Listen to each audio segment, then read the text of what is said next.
Donald Trump America అధ్యక్ష రేసులో ఉన్న రిపబ్లికన్ పార్టీ క్యాండిడేట్. రీసెంట్గా ఆయనపై హత్యాయత్నం జరిగింది. ఇందులో ఆయన జస్ట్లో మిస్ అయ్యారు. నిందితుడిని సీక్రెట్ సర్వీస్ మట్టుబెట్టేశాం. చెవికి ఒక బ్యాండేజ్ వేసుకుని మళ్ళీ ఆయన ప్రచారం కూడా చేస్తున్నారు. ఆ విజువల్స్ కూడా వచ్చాయి. అన్నీ బాగానే ఉన్నాయి. కానీ ఇప్పటికీ ఓ విషయం మాత్రం తేలలేదు. అదేంటంటే మాథ్యూ క్రూక్స్ ట్రంప్ని చంపాలని ఎందుకు అనుకున్నాడు? దీని వెనుకున్నది ఎవరు? ఈ ప్రశ్నలకు సమాధానం వెతికే పనిలో ఒక సంచలన విషయం తెర మీదకి వచ్చింది. ట్రంప్కు థ్రెట్ 2 దేశాల నుంచి ఉందన్నది ఇంటెలిజెన్స్ రిపోర్ట్. ఇంతకీ ఆ దేశాలు ఏంటి? వాటికి ట్రంప్ను చంపే అవసరం ఏంటి? We see something that said, take a look at what happened. Wait.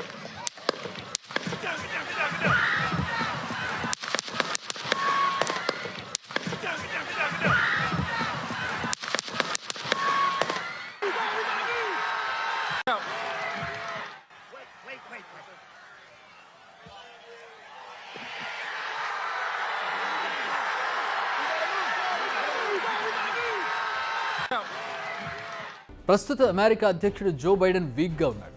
ఏం మాట్లాడుతున్నాడో అర్థం కావడం లేదు. ఏం చేస్తున్నాడో, ఎటు చూస్తున్నాడో, ఎవరిని పిలుస్తున్నాడో కూడా తెలియడం లేదు.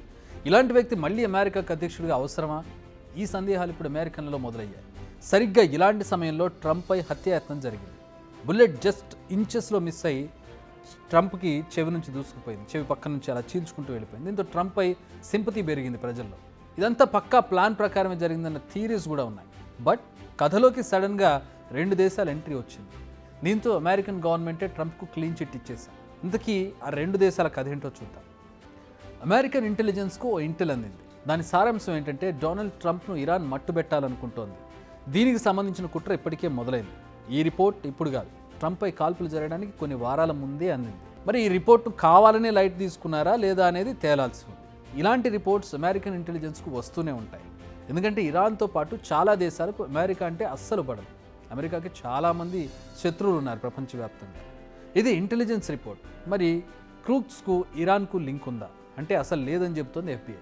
ప్రస్తుతం ఈ కేసును FBI ఇన్వెస్టిగేషన్ చేస్తోంది. కారణాలను వెతుకుతున్నాం. కానీ ఇప్పటివరకు ఈ రిపోర్ట్కు క్రూక్స్కు మధ్య ఎలాంటి లింక్ అయితే కనిపించలేదు. ఇది FBI ఆఫీసర్స్ చెబుతున్న మాట. క్రూక్స్ ఫోన్ నుంచి మొదలు పెడితే అతని పర్సనల్ ఇన్ఫర్మేషన్ను మొత్తం జల్లెడబడుతున్నారు. కానీ ఇప్పటి వరకు దొరికిన ఇన్ఫో అంతా క్లీన్గా ఉంది. ఎలాంటి లింక్స్ దొరకలేదు. ఇక ఈ రిపోర్ట్స్పై ఇరాన్ కూడా స్పందించింది. అసలు తమకు ఈ ఘటనకు ఎలాంటి సంబంధం లేదని క్లారిటీ ఇచ్చింది. వండి వార్చిన కథనాలంటూ తీవ్రంగా ఖండించింది. ఇక రెండో దేశం యుక్రెయిన్. ట్రంప్ హత్యాయత్నం వెనుక యుక్రెయిన్ ఉందన్న ప్రచారం కూడా మొదలైంది. ట్రంప్ అధ్యక్షుడైతే అమెరికా నుంచి యుక్రెయిన్కు అందే సాయం నిలిచిపోతుందని, అందుకే అడ్డు తొలగించుకోవడానికి ఈ కుట్రకు తెరలేపినట్టుగా ప్రచారం జరుగుతోంది. నిజానికి యుక్రెయిన్కు ఆర్థిక సైనిక సాయం చేయడంపై వ్యతిరేకంగా ఉన్నారు. మనకు సంబంధం లేని విషయంలో జోక్యం చేసుకోవడం ఎందుకని బహిరంగంగానే విమర్శిస్తూ ఉన్నారు. అమెరికన్ ఆర్థిక వ్యవస్థను ఎందుకు నాశనం చేస్తున్నారంటూ మండిపడుతున్నారు. అంతేకాదు అసలు యుక్రెయిన్పై రష్యా దాడికి దిగడానికి కారణం బైడెన్ అడ్మినిస్ట్రేషనే అనేది ట్రంప్ వాదన. సో ఈ ప్రచారం చాలామంది కన్విన్సింగ్గా కూడా ఉంది.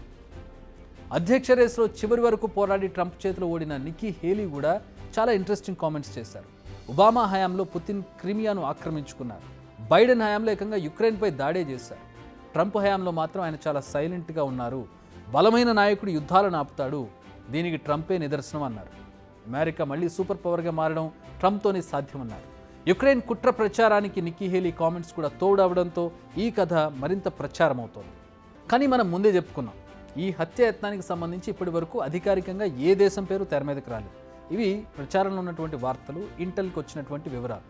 ఇప్పటి వరకు వచ్చినటువంటి ప్రచారం ఎవరికి నచ్చిన ప్రచారం వాళ్ళు చేసుకుంటున్నారు. అసలు కథ ఏంటనేది ఇన్వెస్టిగేషన్లోనే తేరాలి. ప్రస్తుతం అయితే అమెరికన్ గవర్నమెంట్ మాత్రం ఇంటెలిజెన్స్ రిపోర్ట్స్తో అలర్ట్ అయింది.